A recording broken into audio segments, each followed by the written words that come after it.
Assalamualaikum dan salam sejahtera semua. Saya begitu tertarik dengan berita yang disiarkan oleh Malaysia Kini semalam.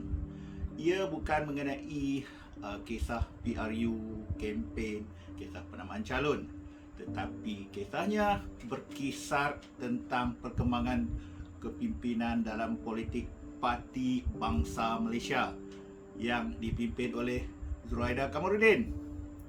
Perkembangan semalam banyak menyentuh saya kerana saya ada nilai-nilai sentimen, terutamanya mengenai Wan Zuraida Kamaruddin yang dikatakan telah dilantik sebagai presiden baru-baru ini.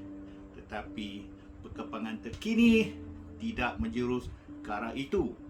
Berlaku krisis dalam Parti Bangsa Malaysia yang semalam di mana Larry masih mengakui dia sebagai Presiden PBM menurut rekod Jabatan Pertubuhan.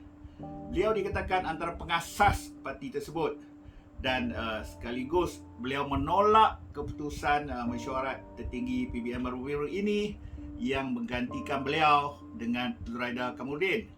Lebih memeranyatkan, beliau juga turut menggantung dua orang kuat parti iaitu Hizwan Ahmad dan Zakaria Abdul Hamid.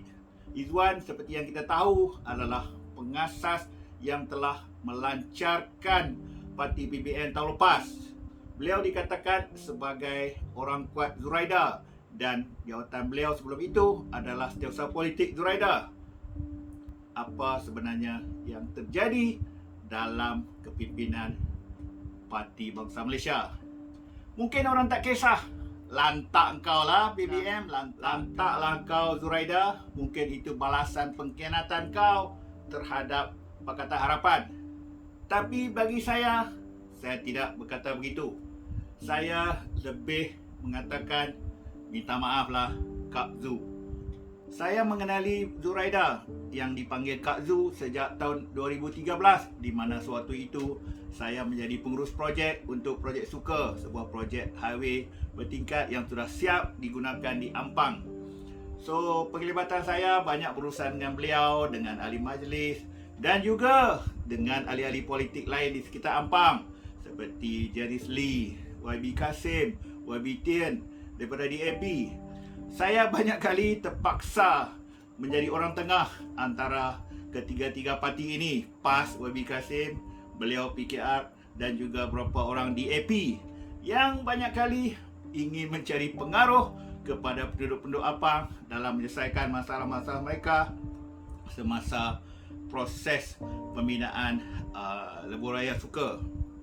So, secara personalnya ada beberapa pertemuan saya dengan beliau membincangkan masalah penduduk dan juga yang saya ingati beliau telah datang ke majlis kenduri anak perempuan saya dan saya ucapkan terima kasih kepada beliau. Dan selepas kemenangan beliau pada PRU 2018, saya juga ada menghubungi beliau untuk mencari kalau ada apa-apa peluang untuk bekerja dengan kerajaan ataupun dengan badan-badan agensi, tetapi tidak ada apa hasil. Tak apalah, itu bukan isunya. Berbalik kepada masalah dalaman kepimpinan Parti Bangsa Malaysia.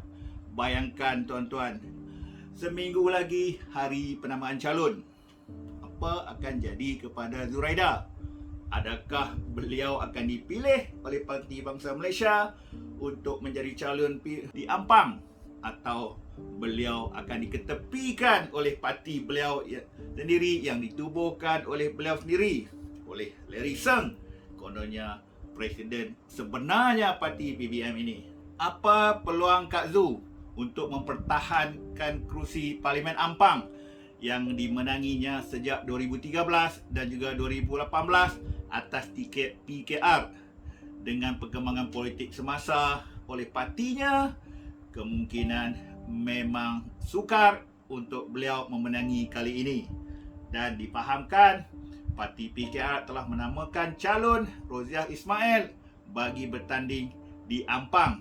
Dan kita belum tahu lagi siapa calon-calon daripada UMNO BN dan juga calon-calon bebas yang lain yang akan bertembung di Parlimen Ampang, kawasan panas untuk Parlimen di negeri Selangor.